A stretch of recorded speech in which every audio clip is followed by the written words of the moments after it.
Yannick Béjot, bonsoir. Bonsoir. Vous êtes neurologue au CHU de Dijon.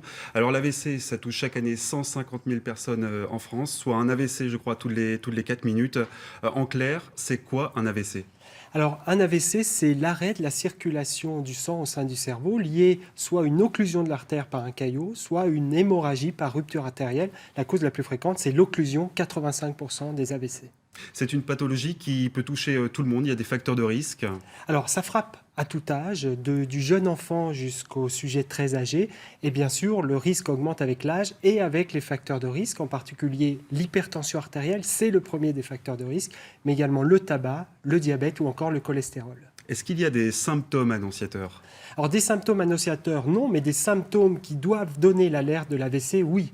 Les symptômes, c'est une survenue brutale d'une paralysie d'un visage, d'un bras, d'une jambe, une perte de la sensibilité au niveau d'un bras, d'une jambe, une perte de la vision, une perte du langage, de la parole, avec une impossibilité pour le patient de s'exprimer ou de comprendre ce que lui dit l'entourage. Alors face à quelqu'un justement qui fait un AVC, est-ce que l'entourage a un rôle à jouer? Le rôle est majeur parce que parfois le patient ne se rend pas compte de son accident vasculaire cérébral ou ne peut pas donner l'alerte du fait de la paralysie. Et là, il y a un rôle majeur pour l'entourage d'identifier le problème et d'appeler tout de suite le 15, car ce numéro va permettre de déclencher ce qu'on appelle l'alerte AVC.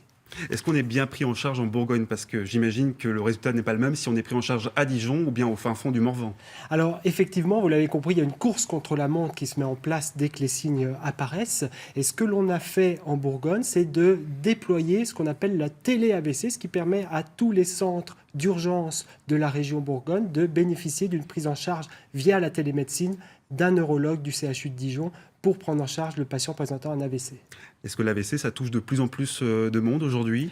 Alors ça augmente en nombre puisque la population vieillit et que l'âge est le principal facteur de risque, mais ça augmente aussi de manière plus inquiétante chez le sujet jeune. On a montré à Dijon, par exemple, qu'en 30 ans, le nombre d'AVC chez les moins de 50 ans a doublé, sans doute parce que les facteurs de risque à cet âge ne sont pas contrôlés, l'hypertension ou encore le tabagisme qui ne diminue pas en France. J'imagine que la prise en charge doit être rapide aussi, hein. On a combien de temps pour agir? Alors, il faut aller le plus vite possible. On a entre 4h30 pour faire le geste de thrombolyse qui permet de fluidifier le sang par un produit spécial, 6 heures pour la thrombectomie qui consiste à aller chercher le caillot directement.